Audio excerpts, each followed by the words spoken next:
Welcome back to Nurture the Mind, hosted by yours truly, Cole Poots. And, sometimes I come into these podcasts, these videos with not really a concrete idea that I want to speak about. But last night I was thinking about what I wanted to record, maybe to give it a little bit more forethought, so I'm not guesstimating when I hop on here. And I figured a good subject to talk about, I think it's always a good subject to talk about, is mental health. And I wanted to talk about my most brutal experience with depression and anxiety. And I want to talk about how I got out of it, how I overcame it, because I think a lot of what I see online and in our society nowadays is, people are talking about mental health, and that's great. But I think some people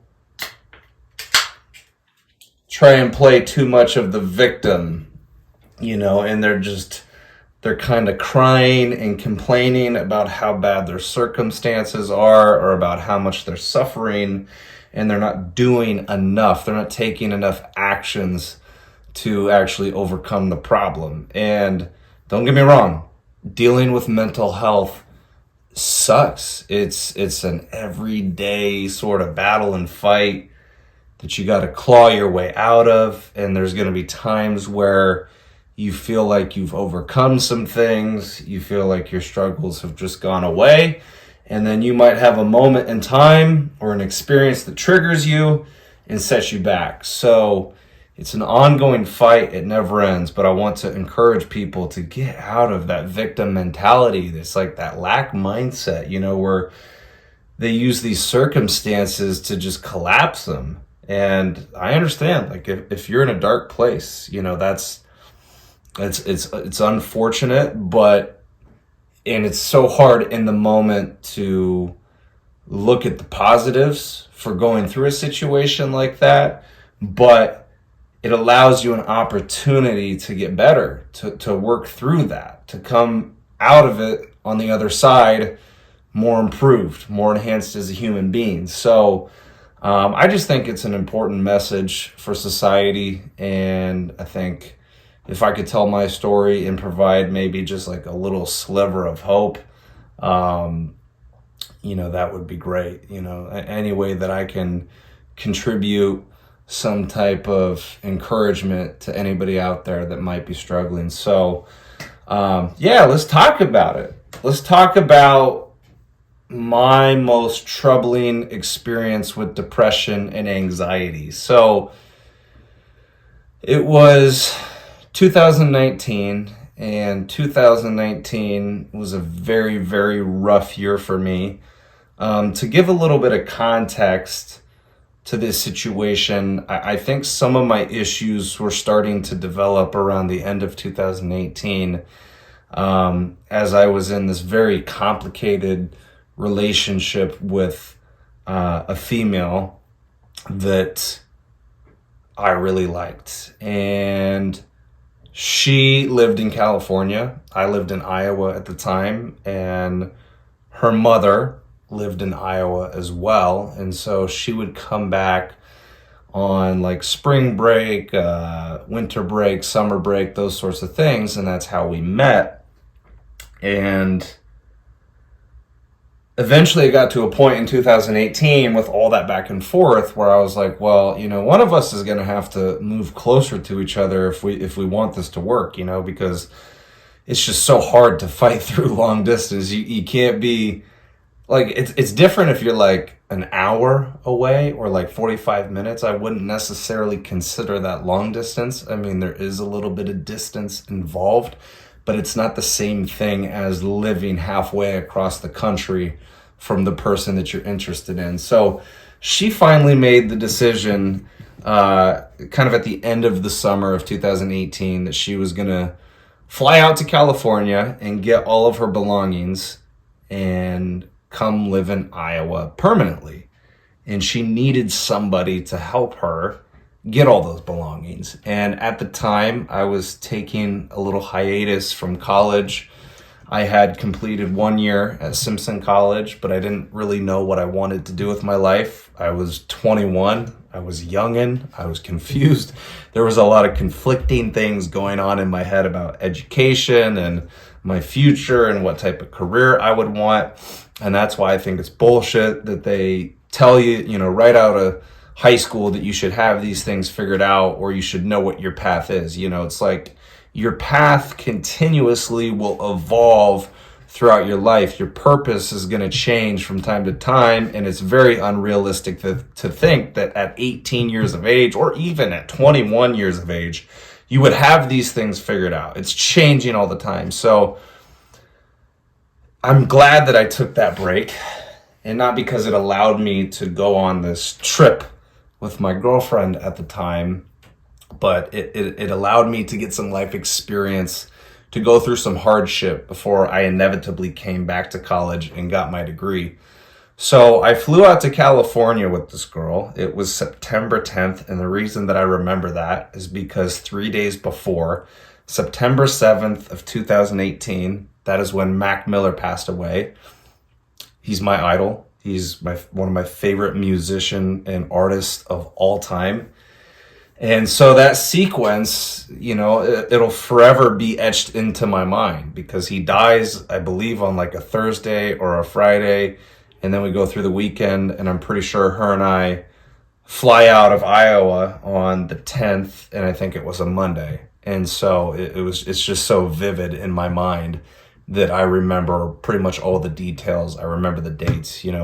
Dates are hard to remember, but if there's like a significant event that was going on around that time, it's a lot easier to remember. And so went out there, and we got her car, we loaded up her car, and we drove back to Iowa. And so in total, I think it's like 23 hours in the car. We had to split it up between 3 different days.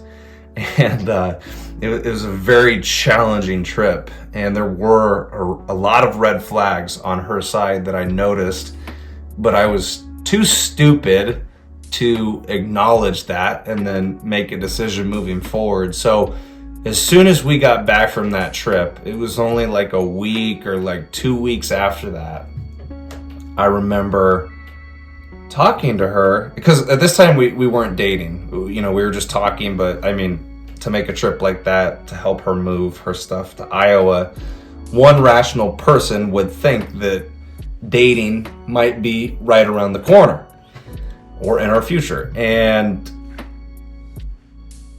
I remember we get back, and it's like a week or 2 weeks later, and I think we dated. I think we committed to dating, and that lasted for about a week.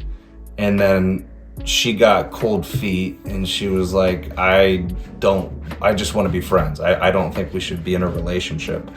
And so in my head, I'm thinking like, what the fuck? I just flew across the country for you. She is, I believe she's a quarter Mexican. She has that in her heritage. And so when I went out there in California, I got to meet her family, and pretty much like her grandparents are like OG Mexican, like Spanish speaking, that culture, that heritage.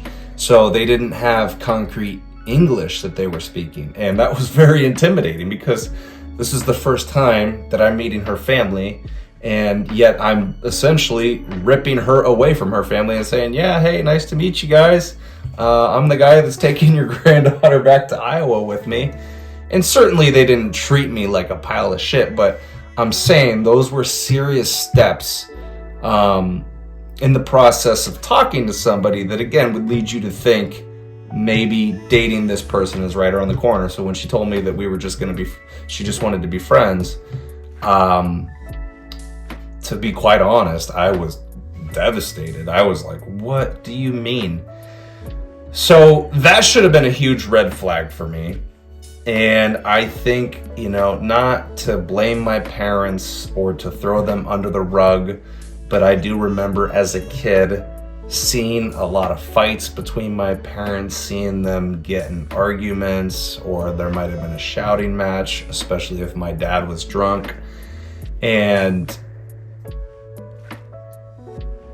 I feel like there wasn't a whole lot of communication that went on in their relationship. And so for me, and a lot of my prior relationships, I didn't really know how to communicate because it was never exemplified for me. Like, I didn't have a model to look at. And so, and then also, because of my lack of experience in relationships, just because I really liked this girl, I kind of took that punishment and was like, man, that's kind of weird, but all right, maybe she'll come around here soon.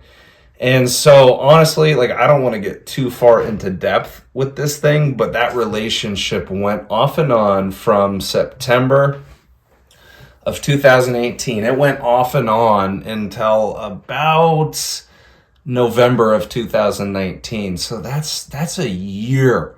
That is over a year's time of just fighting so hard for a relationship to work, because like, you see the potential in this person and what type of life you could build for them. And now I was really young, so like, maybe my vision was kind of skewed, but anytime that I have like really committed myself to one girl, like, of course you're gonna catch feelings for them. You're gonna admit to yourself at some point that you love them. And there are bigger issues to this relationship. There were things like, she was religious and she was adamant about waiting until marriage to have sex.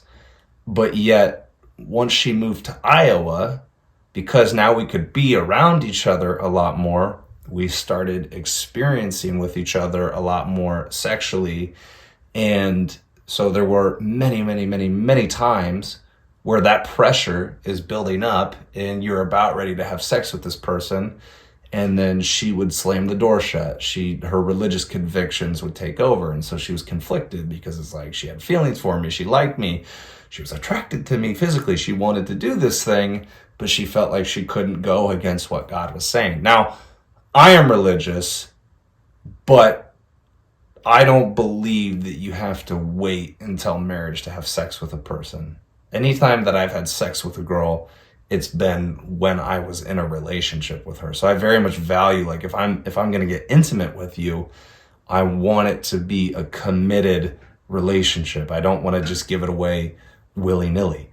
And so you can imagine how that would fuck with somebody's head, where, she's getting naked in front of me. We did a lot of the things that come before actually having sex, like all the other, I don't even know what you call it, second base, third base type of things.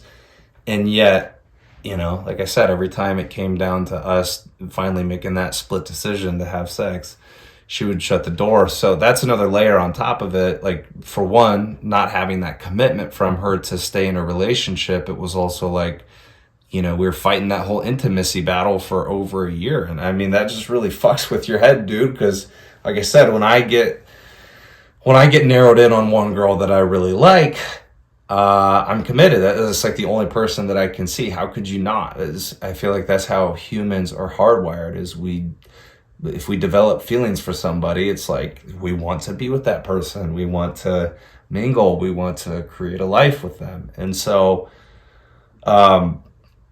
just going through all of that back and forth, and there are other issues. Again, I'm not trying to play the victim. I'm just calling it like it is. Like, there were some emotional abuse things. Obviously, that back and forth, is going to fuck with somebody. Eventually, it's going to take its toll. Because like I said, I could never get that commitment. It's like, we would be together for a little bit, and then she would get cold feet, and then, we wouldn't talk for like a month, and then we'd come back together. And it was just super unhealthy. There were so many roller coaster rides up and down. The highs were amazing and would just kind of make you addicted to that feeling. And then when you would hit the low, you'd feel so depressed. And I just thought that was normal. I just thought that was how a relationship should run. But come to figure out, like, that's not healthy at all. Like, there are always going to be challenges and struggles and adversity and issues that you got to filter through in your relationship, but like it shouldn't be drastic highs and drastic lows. There should be some type of medium or some type of balance. And so I put up with that. And, moving into 2019, that took a huge toll on my mental health. And I think that, I don't know if I was in denial. I guess I just didn't realize how bad it was until, so as I mentioned earlier, I take the fall semester off from Simpson, and then I'm still kind of unsure of what I want to do moving into the spring of 2019. So I take that semester off, and then somewhere in the late spring, early summer, I decide that I'm going to move up to Ames and move in with my best friend Dakota, and I'm going to go to Iowa State for forestry. And so I move up there in July, the end of July. And there was a job that I got promised to have. I was going to work at Açaí. I don't know if you guys know what that is. It's very popular out in the West Coast. And then it worked its way over to the Midwest. People kind of stealing that idea. And they were going to open up a new store up in Ames, in a college town, and let the college kids kind of feast on that and build around that hype. Because I had connections from the West Des Moines store, I would go there every single day when I was working for this other company called CGI, and two of the main locations that I went to were on the south side of Des Moines and West Des Moines. And this Açaí place that I would go eat at, it was in West Des Moines, so I always went there for lunch. So I got to know the guys, I got to know the management and the owners, and I said, hey, I know you guys are opening up an Ames location. Is there any chance that you guys could secure me a job, because I'm going to go work, or I'm going to go to school up there in the summer and once the fall hits? And they said, yeah, no problem, but we don't know exactly when we're going to open up. So when I got there in July, it was about maybe a month or so before they actually opened up, and then I started working. So I had all this free time on my hands, man. And basically dealing with, again, still kind of back and forth with that relationship. My best friend Dakota, he would go to work because he got to pay for the apartment. He worked at Lowe's at the time, and I would have the whole day to myself to pretty much just fucking ruminate, because the college kids aren't necessarily up there yet. I'm not comfortable with it. I'm in a foreign place. I don't know what to do. I don't know, how to assert myself into situations. And so I would just pretty much be in the apartment all day, in the fucking dead of summer, which is just a terrible, terrible thing to do. And it just created more issues on top of what I was already facing. So I would just overthink a lot. The cool thing though, before school started, me and Dakota started practicing meditation. And I think we were using the Headspace app because he had a free trial on there. So we would meditate 10 minutes in the morning, 10 minutes halfway through the day, and then 10 minutes at nighttime. And then around that time as well, we would put our phones away. So I remember that my screen time was reduced to 30 minutes a day, which is just almost impossible. You don't hear anybody in this day and age that has a screen time that is that low. And I remember my brain literally rewiring itself, and I was less distracted.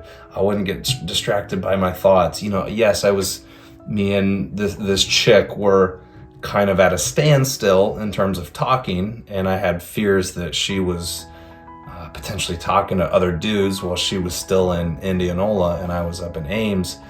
But through meditation, I was able to find a place of calm. And I've talked about it before on podcasts long ago, but unless you have experienced the benefits of meditation, for the first time, I think it was because it was the first time we were doing it, and then putting the phone away, it was this explosion of clarity. Because, when meditation really works, the awareness that you have of your thoughts is out of this world. You are able to see your thoughts come across your frame of view, in your head, and then they pass by. And so there for a while, I thought things were looking up. I felt like I had found a place of comfort in meditation, and I thought that was going to help me get through a potential breakup.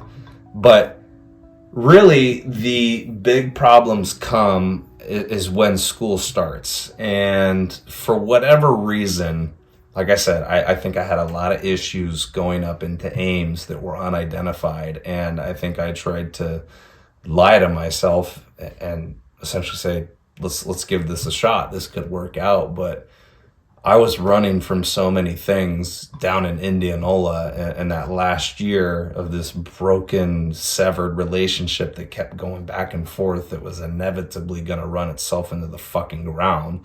And I knew that a long time ago. I just didn't listen to my intuition. So you can only imagine what sort of pain that causes a person. Is like, you don't really have confidence or self-esteem at that point because you don't listen to yourself. You know it's time to leave this relationship. You got to find the balls to do it, and you can't.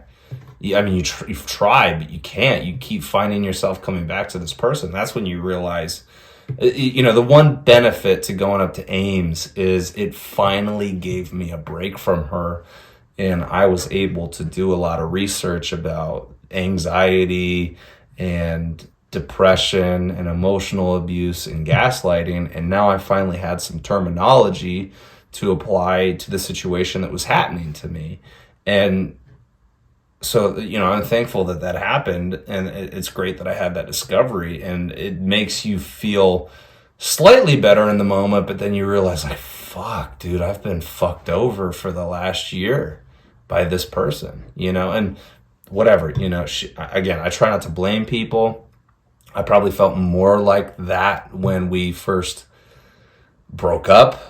But now, years removed from the situation, I realized that she had a lot of shit that went wrong in her childhood, and that's probably what created the way that she operated. And so in some ways, you can't really hold it against that person because they're operating out of a system in their head that was supplanted when they were a kid.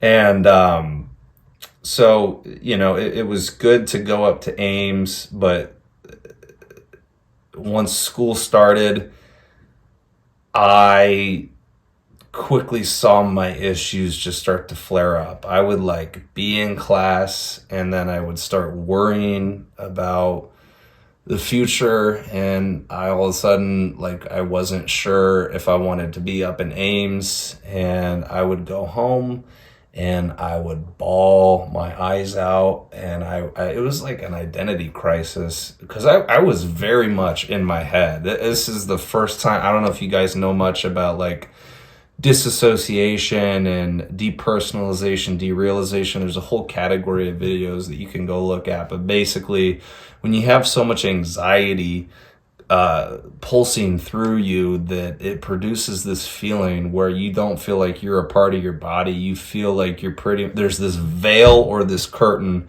in between you and the external real world, and you feel like you're living through some type of simulation. And I know that sounds very weird to say, but that is the feeling, and you're having all these thoughts and these questions where you're questioning your existence as a human, and it's scary. If you're experiencing it for the first time and you don't know what the hell's going on, dude, it makes you freak the fuck out.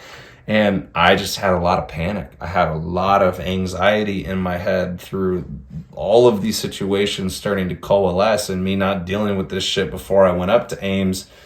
And now I see that this relationship is ultimately going to come crashing down, and now I got to deal with all this. I got to deal with all these thoughts and all these feelings. And so somewhere in September, I actually got physically sick. I was at a shift at Açaí. I think it was the first weekend that we opened. So I was really excited. I'm like, dude, I finally get to fucking work, make some money, be busy, interact with college kids that are coming in and trying out our food.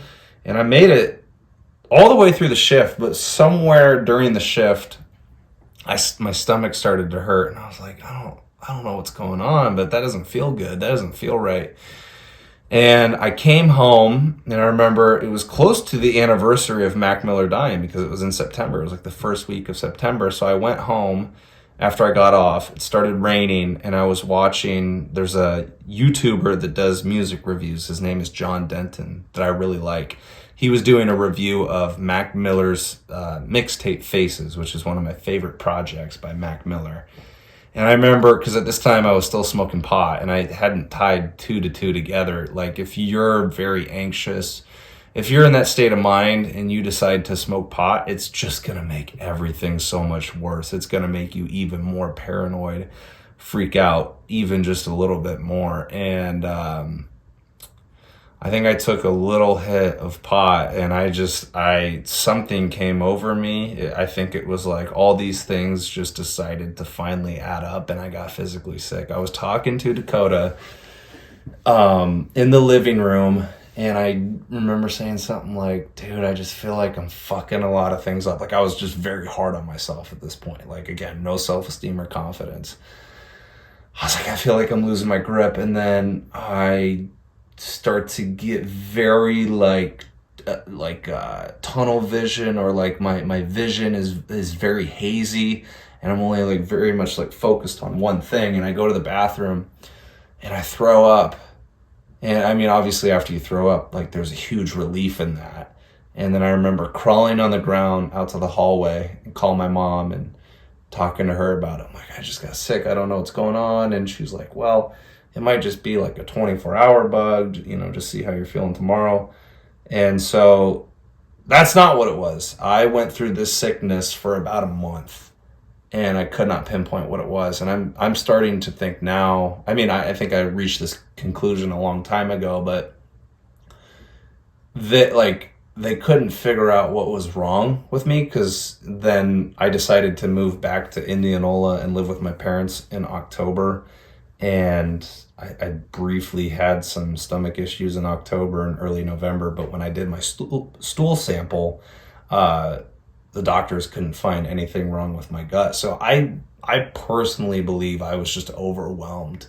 I was just so anxious that is how my body coped, is it rejected the food that was entering my body. And it was kind of like that flight or fight system. And, honestly, I don't know how much longer I could have put up with that, because I couldn't keep much food down, and I was like losing weight, and I was so afraid to go to class, because I was like, what if I am in this big old lecture hall of like 300 people, and I have to get up out of nowhere and I fucking throw up on the door. And so I started missing classes. I dropped my math class because I absolutely hated it. It was so fucking big, and I was falling behind very quickly into the semester. And so just all this stress, all these things going wrong, then I started not getting the hours that I wanted for work. And then I was afraid if I was going to be able to pay rent for our apartment. And so things just started stacking on top of each other. And then finally in October, I made the decision. I was like, I can't do this, man. And I reached out to the college, and I told them how I've been sick for the last month, and it's really diminishing my ability to show up and be focused with my schoolwork. And thank God they let me off the hook. So they pretty much, the debt that I would have gone into, they nullified all that. And they said, so pretty much this semester won't count. We'll take you off of all your classes. You're out, regroup. And if you want to come back in spring semester, let us know. And that was kind of like my opening. And a lot of the anxiety went away after that, because now I kind of had a way out. I could take a break to kind of regroup and figure things out. And I decided, I was like, I got to leave Ames. I got to go back home and take care of myself and my mental health. And so I come back at like the end of October, and things don't get better right away. Things do not get better right away. In November and December, I get my old job back. I started working at Iowa Beverage again, which is a beer merchandising company. And it was fucking brutal, because I didn't have like a solid route that I was on. I was kind of like a floater. So every night before the next day, before I was supposed to get up and go to work, my boss was supposed to text me the route that he wanted me to go to the next day. Well, with beer merchandising, these dudes get up really fucking early. So I live in Indianola with my parents, and my boss at the time, he was a drunk, he was an alcoholic, and so he wouldn't even text me until 2 a.m, but I would already be in bed asleep. But I was so worried because I was like, I don't know where I'm supposed to be tomorrow, so I don't know what time to wake up, so I wouldn't get any sleep. I would wake up and I would be super fucking anxious. I'd wake up at I remember one time I woke up at 6 a.m, and I had gotten a text from him at 2 a.m, and it said, be in Urbandale at 6 a.m. And I'm like, I just woke up, dude. And so a lot of that disassociation, depersonalization, derealization, just a bunch of anxiety in my head. It just kept going. Pretty much through November, I had a lot of anxiety and panic attacks that were just reoccurring, and it happened through December. And then sometime in January is when I decided to leave Iowa Beverage. I didn't really know what I was going to do, because another wrench in the system is that living up in Ames in that apartment, you sign a year lease. And so I didn't have anybody that was going to be willing to take over my slot of the apartment. So I still had to pay $450 a month. I had to pay in rent. And at the time I was just losing all this money because you're paying for rent, living with my parents, getting into my bank account, depleting my money. The only good thing about Iowa Beverage is that they paid pretty well. So then my check started to be $1,000, and then I could pay rent. And then I remember December and January, I gifted myself with my last check from Iowa Beverage, and I bought this MacBook that I still have to this day. Because at that point, at that depth of depression and anxiety, I decided that I wanted to, do my own podcast and create my own YouTube channel, because it's something I wanted to do for a long time, and I never put in the effort to do it. I've talked about it before, but I had a podcast slash YouTube channel with Dakota, my brother. We started a dual podcast, and it had kind of fallen off, so I wanted to get back on those things, and bought myself that computer. Beginning of January, I didn't give any fucks, and I said, dude, I can't do this anymore. So I stopped working for Iowa Beverage. And then in February, I got a job at COC, Christian Opportunity Center. And then I made the decision to go back to Simpson. And then I started going to therapy back in November of 2019. So it was a sequence of a bunch of different decisions that materialized over time, because even though I moved back in October, you would think, all right, maybe things will start to stabilize. It got worse there for a while. Like I said, I had a lot of anxiety issues that were going on in November and December, but then made the decision to go to therapy in November and then go back to school in January. That's when the spring semester started.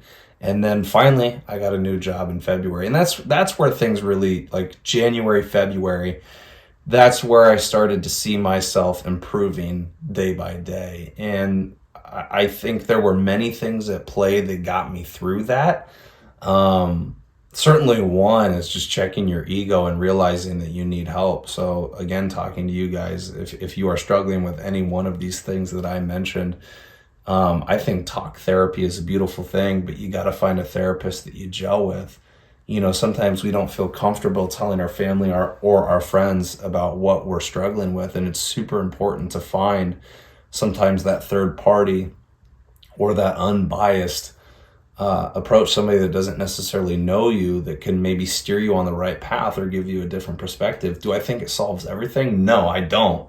And in fact, because I've been doing therapy now for 3+ years, this last year, 2020, I didn't go much to therapy because I've come so far that I don't necessarily need it all that often like I used to when I first came to therapy. And so it's not going to solve everything, but it certainly is, maybe that first step that you need to take. For me, it was just getting things stabilized. So then once I started going to school, that gave me something to focus on. It wasn't like up in Ames where I had all that time to ruminate. Then I finally got a job. So, that was challenging. Now I was making some money to still pay for the apartment that I wasn't living at up in Ames. And things slowly started to piece themselves together, even though we all know in March of 2020, that's when COVID hit. So even though I had started, to build some type of momentum and get myself out of that depressive, anxious mindset, there was still like a huge challenge for all of us in the world in early 2020. But it really is a step-by-step process. And I can't say that it's one thing over the other that got me through it. A lot of it is my therapist. She helped me so much.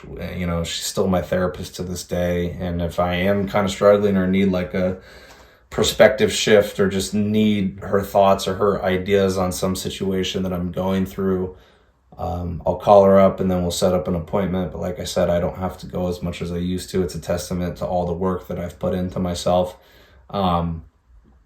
Dakota was still very supportive of me, even though I moved out, and it was kind of weird there for a little bit with our friendship. I mean, he saw me suffer so much, and him being my broski, like, he just wanted me to get better, and he fully supported the decision. I mean, it sucks the way that it ended, because we were both equally as amped to finally like live together and create this amazing bro pad.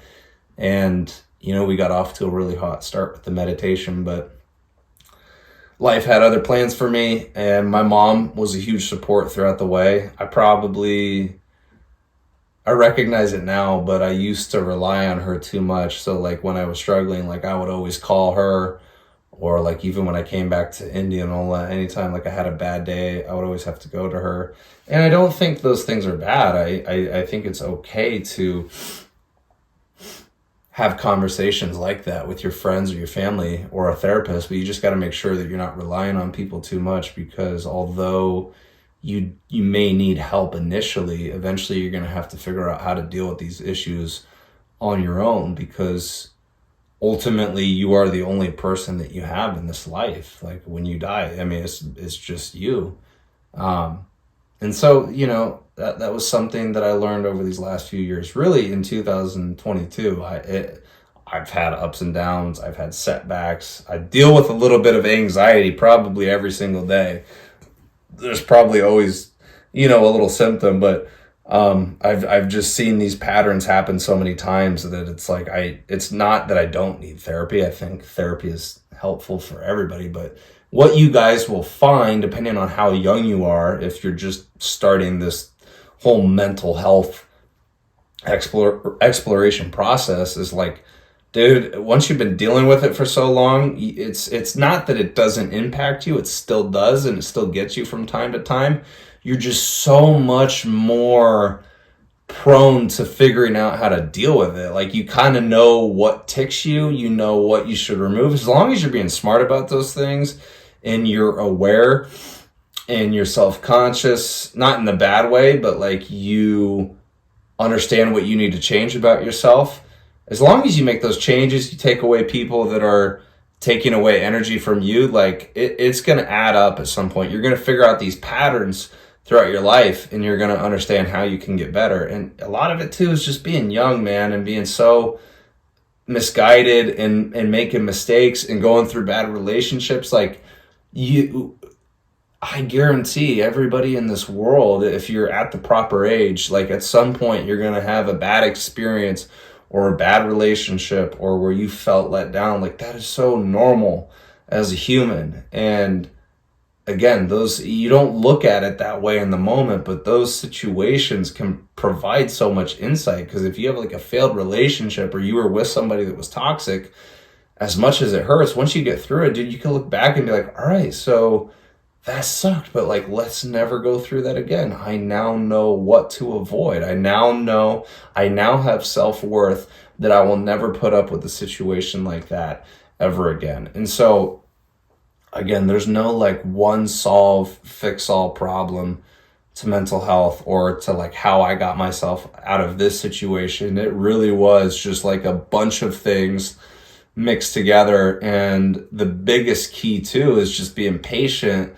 and knowing that like you have to have some type of trust and faith, whether that's in yourself or whether that's in God or religion or like a higher power, you have to have some faith and trust that you're going to get through it, and it's going to be easier over time, because emotions, feelings, pain, it can only last for so long. And I mean, if you're smart about it, you can really let pain transform you in a positive way. Like I didn't know this at this age, but if I would have had a better mindset to respond to the adversity, I think I would have gotten through things a lot better and a lot faster. But I didn't learn this until I was like 24. I'm 25 right now. I'm going to turn 26 in March. So just like a few years ago, ironically, after another breakup, is the way that you decide to respond to the thing that happens to you, even if like you got cheated on or if it wasn't even your fault, if you take responsibility for yourself and your emotions and your mental health, whatever it is, and you decide this is how I'm going to move forward, you're going to have a much better result, and you're not going to stay in that space of mind as long. And I would also add too that, like, don't fight it. That's what I did, is I didn't know how to deal with my emotions. And a lot of men in our society don't know how to, because we have this false idea that we got to act like a tough brute all the time. And that's just not the case. Allow yourself to feel these things, because you can't possibly suppress it. That's only going to make it worse. And so that would just be another piece of advice, is deal with these things. Like so like, for instance, just giving my example again, instead of fighting those things and letting things get a lot worse, I should have just acknowledged like how upset I was with this relationship coming to a crumble, instead of building this really negative mindset where I thought that like I could never move on from this person, and that it would be impossible to be with another person. It's such a bad mindset to have, because again, like, yeah, life is comprised of relationships with other people, and ultimately I think that's what we all want, is that level of intimacy, and to potentially get married and have a family. That's a lot of people's goals. It's a good goal to have, but you gotta like establish that relationship with yourself first before you get married or you're in a committed relationship, because otherwise you're like trying to please that other person and you fucking lose yourself in the process. And that's what I did. But again, having all this time and space away from that situation has allowed me to learn a lot, to learn so many valuable lessons about life. And so to close this out, because I don't want to go any further and I feel like I've talked a shit ton, is there's not one way to fix your mental health or the situation you're going through. There's a lot of things, but like, reach out for help, be patient, talk about it, acknowledge your feelings, understand that these things will pass. If you're young, your perspective is a little bit skewed, but like, dude, you get more knowledge and more understanding with every year that passes by. I'm not the smartest motherfucker out there. I don't have all the answers to life, but I'm 26 and getting there. I'm on my way to 30, and they say that 20s is the roughest period of your life, because you're transitioning from pretty much being a kid to early adulthood to finding yourself in the world, and it's a confusing time. I think there's a lot of people that hit like 21 and 22 and they get fucking depressed and they get anxious, and that's just because of life. But also, like, I've heard that if there's any genetic coding in you that's predisposed, like in your family tree, for anxiety or depression, for some reason 21 and 22, that's where it kind of ramps up, because you're going from childhood, your last years of a child, an adolescent, to an early adult. And so it just kind of kicks in at that age. So just be aware of it, guys. There's a lot of people that have gone through similar situations that you're going through. It's not unique. I'm not trying to take away the pain that you're feeling. I'm just saying, like, dude, like, everybody goes through it. Life is hard. Life is unforgiving. But especially if you're young, you're going through something, it'll eventually pass. And, maybe you'll deal with mental health for the rest of your life. I still deal with it a lot too. But you, at least in my experience, you really get better at handling it. You more often than not now, I care a lot less about what people think of me than what I did when I was, 23, 22, 21. So it's a long-term game. It's a battle of life. And also, too, one thing to note is it's like a game of inches. So if you're in that place, man, you just got to take whatever momentum you can get and run with it. I had a guy that I worked with at COC that gave me some really good sound advice about any type of problem that you're facing or struggling in life, is like put a parenthesis around the issue and understand that this is only happening at a certain phase in my life. This doesn't mean that this is forever. It might be hard right now, but try to envision what you could do to change your life and who you could be a year from now. Because I was in a very down place in October and November of 2019, but even in like March and April of 2020, so not even half a year later, I was a lot better. I mean, I still had issues, I still had things to work through, but I was doing a lot better. I was a lot less anxious. So it's a process, man. That's basically all that I can say. I'm glad that I could hop on here and share my story.